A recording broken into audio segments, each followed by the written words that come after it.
Fala aí galera do canal, tudo jóia com vocês? No vídeo de hoje a gente vai falar como montar uma carteira de investimentos. Vou te explicar como eu faço com a minha carteira de investimentos.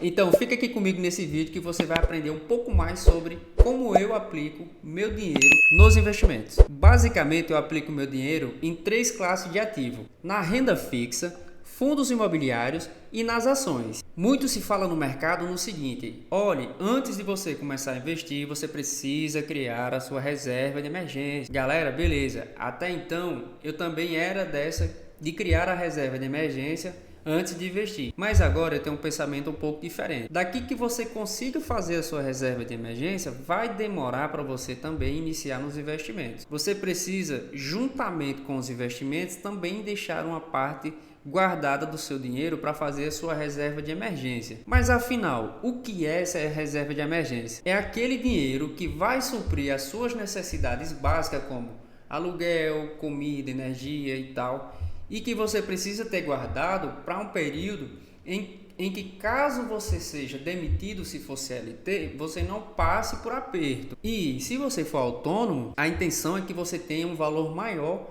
de reserva, para também não estar se preocupando com isso. Já se você é aquele cara que é um funcionário público, que tem mais alguma previsibilidade de rendimento, você fica mais tranquilo com relação à reserva de emergência. Só que também isso não quer dizer que você não precisa ter. É preciso ter a reserva de emergência, só que é possível ser feito juntamente com um investimento. Então vamos lá, o que eu faço? Na reserva de emergência eu deixo meu dinheiro numa aplicação de liquidez imediata, onde eu consigo aplicar e eu consigo resgatar a hora que eu quiser.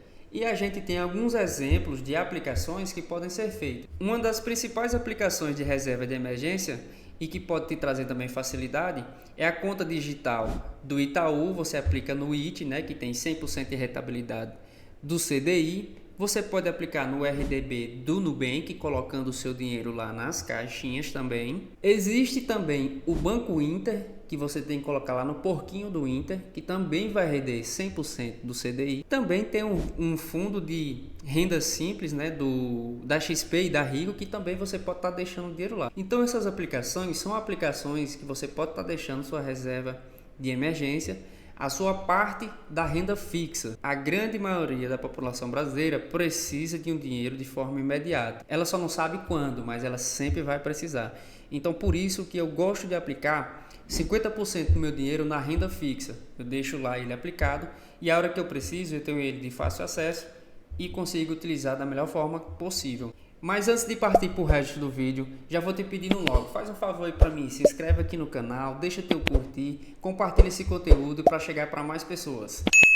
A segunda classe de investimento que eu gosto bastante são os fundos imobiliários. Eu particularmente gosto bastante dos fundos imobiliários e eu considero que os fundos imobiliários são a porta de entrada do brasileiro no mercado financeiro e também é o que mantém, pode dar permanência para o investidor no mercado de capital. Os fundos imobiliários são obrigados a distribuir 95% do seu resultado para os cotistas. Então, digamos que o fundo deu 1 milhão de lucro, ele precisa distribuir 950 mil reais para os cotistas. E ele vai reter 5% para poder aumentar a sua atividade e também investir em alguma outra coisa, podendo também o fundo emitir novas cotas. Sempre os fundos imobiliários emitem novas cotas para poder ou emprestar mais dinheiro, se for um fundo de papel, ou se for um fundo de tijolo, comprar mais imóveis. Outro fator muito bom do fundo imobiliário é o quê? A característica dele o brasileiro consegue identificar melhor. Então veja, se você faz um investimento num fundo de tijolo, esse fundo de tijolo é o mesmo que você hoje aí alugar uma casa. Hoje você aluga uma casa, passou um mês, você precisa pagar o aluguel dessa casa. É o mesmo entendimento para fundos imobiliários. O cara vai alugar o fundo imobiliário, o inquilino vai pagar ao fundo imobiliário e o fundo imobiliário vai pegar esse dinheiro e vai colocar também na sua continha lá.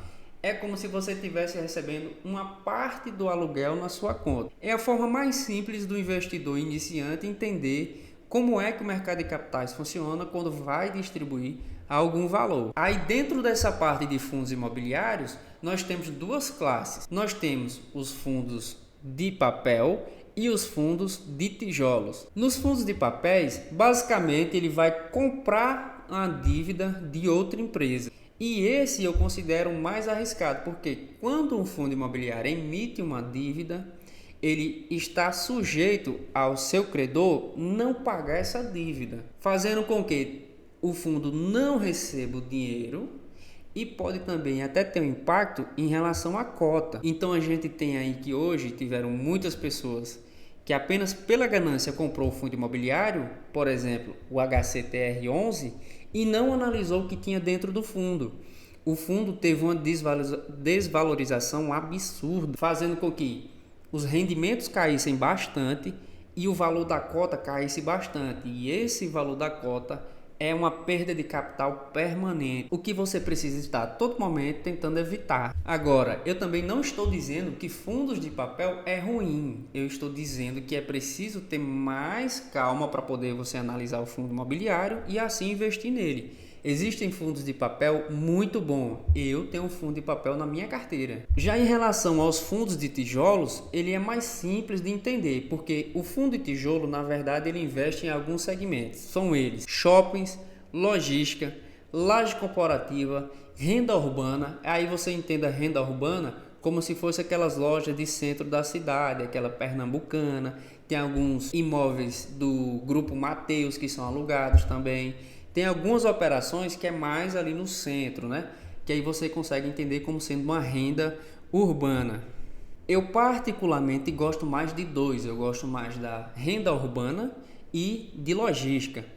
Tenho na minha carteira mais fundos de papel, mas atualmente também estou começando a modelar a minha carteira. E já em relação ao fundo de tijolo, o que acontece? Se um fundo de tijolo deixar de receber algum aluguel ou aquele inquilino sair, rapidamente ele pode achar outro inquilino para poder alugar e voltar a receber dinheiro daquele imóvel. Além disso, diferente da dívida, que se o cara lá não pagar a dívida, você toma um prejuízo sobre aquela dívida, o fundo imobiliário de tijolo ele tem um imóvel, ou seja, ele ainda consegue vender o imóvel e o dinheiro da venda do imóvel repassar ao cotista. Particularmente, eu acredito que todas as pessoas devem ter ações no seu portfólio. Principalmente se você é jovem. Se você é jovem, existe um efeito chamado inflação. Então, ao longo do tempo, as empresas conseguem repassar o preço dos produtos ao consumidor. E o consumidor não consegue barrar esse aumento de preço, o que faz com que o lucro das empresas no longo prazo comece a aumentar e a cota da empresa, ou seja, o valor da ação, também aumenta. E isso é muito benéfico quando você começa a montar uma carteira e vai levando essa carteira no longo prazo. Obviamente que você precisa investir em segmentos que são seguros. Se está iniciando agora, vai no papai com mamãe, que não tem como errar. O pessoal do AGF fala muito do BEST. O que é o BEST? É Banco, Energia, Seguro, Saneamento e Telecomunicação. Então busca alguma dessas 5 empresas dentro desses segmentos que você vai encontrar. E hoje no Brasil, basicamente, é o que sustenta a Bolsa de Valores. Diferente dos fundos imobiliários, as ações pagam não mensalmente, mas elas pagam de acordo com o que está estabelecido no estatuto delas. Então, tem empresa que paga uma vez por ano, 2 vezes, 3. Por exemplo, temos o Banco do Brasil que paga 8 vezes no ano, mas isso ele já pré-estabelece no estatuto e lança um fato relevante informando isso ao mercado. Nas outras empresas também basta olhar que você vai conseguir identificar esses pagamentos. E aí eu vou deixar aqui um ponto bem, eu acho que, não sei se vai ser polêmico, mas no meu ponto de vista, para mim, ainda não faz diferença. Então veja, o pessoal fala muito que você precisa investir no exterior. Beleza, mas seus custos de vida tá em dólar? Se tiver em dólar, beleza. E se você tiver pouco patrimônio, qual é o sentido de você estar investindo no exterior? Para mim, não faz sentido nenhum eu ter pouco dinheiro e estar investindo meu dinheiro no exterior. E outro fator também que me leva a ainda não investir no exterior, e cabe a você também pensar nisso. Pô, o brasileiro não sabe analisar uma ação no Brasil. Como é que ele vai analisar uma ação no exterior? Ele não sabe pegar essa ação lá no exterior. Além de falar que ele não sabe analisar essa ação no exterior, ele também não sabe selecionar qual tipo de empresa vai investir, porque no exterior tem muito mais opções de investimento.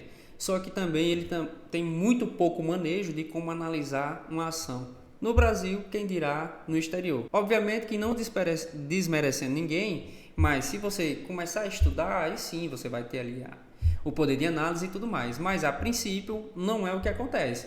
A princípio o que acontece é o cara que vê um vídeo de algum influenciador, vai lá e investe naquela ação, que tal, deu uma porrada, né? Aí, enfim. Aí vem muito analista e fala o seguinte: mas você precisa investir no ativo que é convexo. Beleza, ele pode ser pode vir um ET descendo aí e falar para mim que tem que investir no exterior. Agora, nesse momento, eu não quero investir no exterior. Eu não tenho ainda a pretensão de investir no exterior. E aí, já partindo para a reta final do vídeo, já segura aí, já aproveita e deixa o joinha aqui, deixa a tua inscrição aí. E aí, já partindo aqui, mostrar para vocês de como eu invisto hoje, como eu faria se eu tivesse R$1.000 para investir hoje, né? Eu faria da seguinte maneira: 50% eu deixaria numa renda fixa, 40% em fundos imobiliários e 10% em ações. E qual o racional por detrás de deixar 50% na renda fixa? Primeiro, porque eu preciso, às vezes, de um dinheiro imediato ali, eu posso a qualquer momento sacar ele. E segundo, porque o dinheiro que está rendendo da renda fixa, eu pego ele para comprar ou ações ou fundos imobiliários, o que tiver mais interessante naquele momento. Então veja que aqui nesse modelo que eu estou mostrando para vocês, eu coloco R$500 no RDB do Nubank, porque eu uso o Nubank, para mim é mais cômodo, né? Aí eu utilizo mais R$ 102,82 para comprar um fundo, o BTLG11, compraria um TRXF11, R$ 112,89, compraria um XPML11 por R$ 118,24 e compraria um MCCI11 por R$ 93,21. Esse último aqui, MCCI11, é um fundo de papel. Já os demais que eu falei são fundos desses segmentos aqui, ó. O BTLG é logístico, o TRXF é renda urbana e o XPML é shopping. Partindo para as ações, hoje não tem como negar, tem bancos melhores e tal, tudo mais. Só que hoje, devido ao desconto em cima do banco, eu compraria BBDC3, tá? E aí, obviamente, que eu ia tomando cuidado na compra do BBDC3. Além disso, compraria a ENGIE3, que é uma empresa de energia listada na bolsa. Sobraria com isso o valor de R$ 6,96. Pegaria esse valor de R$ 6,96 e jogaria lá para renda fixa, para poder render. No próximo mês, juntar com o dinheiro do rendimento da renda fixa e colocar de volta ali ou em ações ou em fundos imobiliários. Esse foi mais um vídeo aqui sobre investimentos, galera, e é dessa forma que eu invisto hoje: 50% em renda fixa, 40% em fundos imobiliários e 10% em ações. Futuramente eu pretendo alterar esse modelo. Eu quero deixar 50% na renda fixa, 25% em fundos imobiliários e 25% em ações. Mas até então, esse modelo de fundos imobiliários ele é muito bom para mim, porque eu, de certa forma, preciso de uma receita recorrente. Então, a partir do momento que eu atingir o objetivo de ter uma receita recorrente, aí eu consigo modelar e ir baixando o percentual de fundos imobiliários e começar a investir mais em ações. E se você gostou desse vídeo, deixa teu like, se inscreve no canal. Fui!